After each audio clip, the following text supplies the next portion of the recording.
नमस्कार, मैं श्यामगिरी। आज के कार्यक्रम में आप सभी दर्शकों का स्वागत है। बिहार के अंदर जिस तरह से अब चुनाव के वक्त नजदीक आते जा रहे हैं, उतने ही भारतीय जनता पार्टी और एनडीए गठबंधन के अंदर बौखलाहट मचती जा रही है। अब बिहार में वोट चोरी करते बीजेपी पकड़ी गई, वोट चोरी करते भारतीय जनता पार्टी पकड़ी गई। चुनाव आयोग की तो जो कहानी है आप दर्शकों के सामने है, लेकिन अब भाजपा वाले भी पकड़े जा रहे हैं खुलेआम। भाजपा के आधिकारिक लेटर हेड पर 80-80 हजार लोगों के, उसके पीछे लेटर के पीछे लिस्ट 80 हजार लोगों का एपिक नंबर के साथ चुनाव आयोग के मुख्य चुनाव आयुक्त ज्ञानेश कुमार को दिया जा रहा है। इसके नाम काट दीजिए, यह इस देश के लोग नहीं है। सोचिए कि इस देश में कितनी घृणा फैलाई जा चुकी है और कितनी नफरत बाजी है इस देश के अंदर। उस पार्टी के द्वारा यह सब काम किया जा रहा है जो सत्ता में बैठी हुई है। तो इस देश के लोकतंत्र और संविधान कहां बच पाते हैं, आप दर्शक इसे अच्छी तरह समझ सकते हैं। लेकिन दूसरी तरफ चुनाव आयोग खुलकर भाजपा के साथ आया।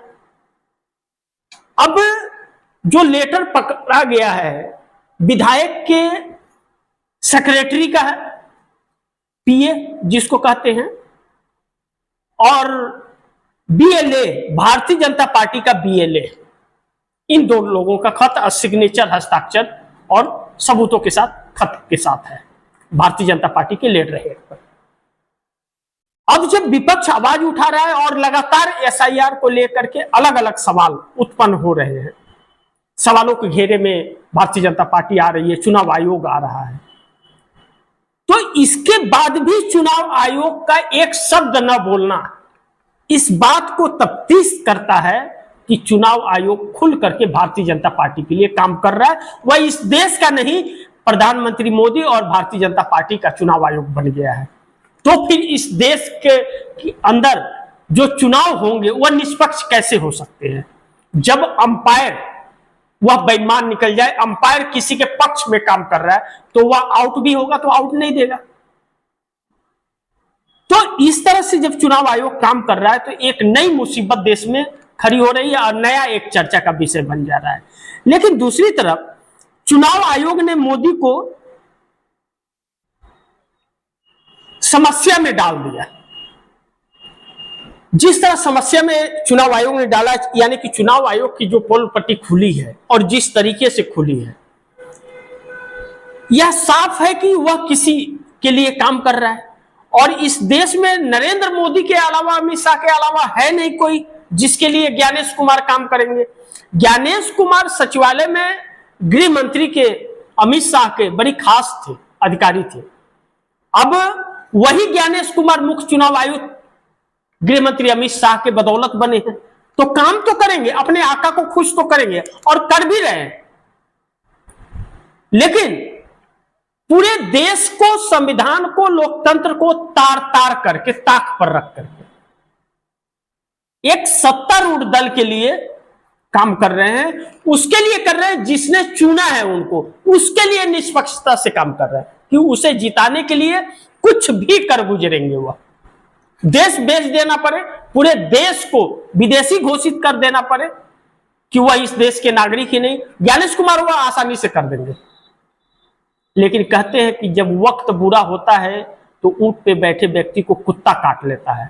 इस वक्त हर कोई उन्हें नोचने के लिए दौड़ रहा है और यह लोग मुंह छिपा करके भाग रहे हैं। ऐसे में इलेक्शन कमीशन ने मोदी की छवि को तार तार कर दिया। अब खुलेआम दाग नरेंद्र मोदी के ऊपर लग गया कि नरेंद्र मोदी ही ये सब करा रहे हैं। लेकिन दूसरी तरफ आरएसएस को मनाने में जुटे मोदी कुर्सी पर खतरा आया।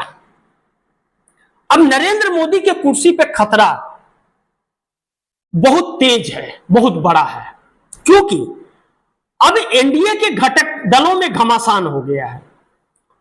और एनडीए की बात छोड़ दीजिए, भारतीय जनता पार्टी के अंदर नरेंद्र मोदी से हर कोई सहमत नहीं है और नरेंद्र मोदी को एक नई चुनौती भाजपा के अंदर से मिल रही है और आरएसएस के अंदर से उससे बड़ी चुनौती मिल रही है।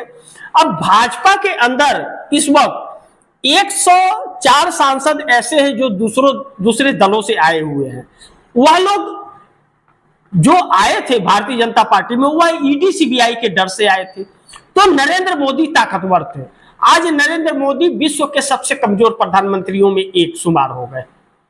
विश्व गुरु तो नहीं बन पाए, लेकिन विश्व में सबसे कमजोर और गंवार प्रधानमंत्री के रूप में जाने जा रहे हैं। मैं नहीं कह रहा हूं यह बात, लोग कह रहे हैं यह बात। अनेकों लोग कह रहे हैं। और आरएसएस से यह निकल के आ रहा है कि सबसे कमजोर प्रधानमंत्री नरेंद्र मोदी है। विपक्ष की तो बात ही छोड़ दीजिए, विपक्ष तो बहुत कुछ कह रहा है नरेंद्र मोदी को। अब ऐसे मोड़ पर आरएसएस को मनाने की कोशिश कर रहे हैं कि कुर्सी किसी तरह से बच जाए, और आरएसएस मानने को तैयार नहीं है। लेकिन दूसरी तरफ मोदी अकेले पड़ गए, हो गई फजीहत। अब जिस तरह से पूरे देश में इनके खिलाफ आंदोलन हो रहा है, अलग अलग लोग अलग अलग मुद्दों को लेकर के सड़क पर आ रहे हैं, चाहे जेनजी का आंदोलन हो, चाहे वह पेपर लीक को लेकर के पेपर चोर गद्दी छोड़ का नारा लग रहा हो, बिहार में वोट चोर गद्दी छोड़ का नारा लग रहा है, संविदा कर्मचारी अलग सरकार का विरोध कर रहे हैं, आदिवासी वहां पर आसाम के अंदर अलग अपनी आरक्षण को लेकर के मांग कर रहे हैं, लद्दाख में सोनम वांगचुक को लेकर के अलग परिस्थितियां सरकार के खिलाफ हो गई हैं। यानी कि सरकार हर तरफ से घिरती जा रही है। लेकिन अमित शाह को बिहार के लोगों ने दौड़ा लिया, सुरक्षा में हुई चूक। अमित शाह बिहार गए हुए थे, इनके काफिले में एक अनजान गाड़ी आ गई। कैसे आ गई? गृह मंत्रालय के काफिले में गाड़ी आकर के खड़ी हो गई, कैसे बीच में? अभी यह एक बहुत कोई घटना घट जाती तो क्या होता? तो सुरक्षा चूक है बड़ी। तो यह क्यों, क्या यह सोची समझी रणनीति थी या साजिश थी या कुछ और? मैं नहीं जानता, वक्त बताएगा। लेकिन अमित शाह को लोग दौड़ा लिए कह रहे हैं, खबरें कई जगह प्राथमिकता से दौड़ी, लोग उनके पीछे दौड़ पड़े और अमित शाह चल पड़े, भरे टेंशन में, गाड़ी में बैठे हुए मोबाइल पे फोन कर रहे, टेंशन में आ गए। पूरे अधिकारियों के हाथ पांव फूलने लग गए। अब ऐसी परिस्थिति में जब बिहार का चुनाव हो रहा है, तो कितना सीटें आएंगी बगैर चोरी किए हुए वोट, आप समझ सकते हैं।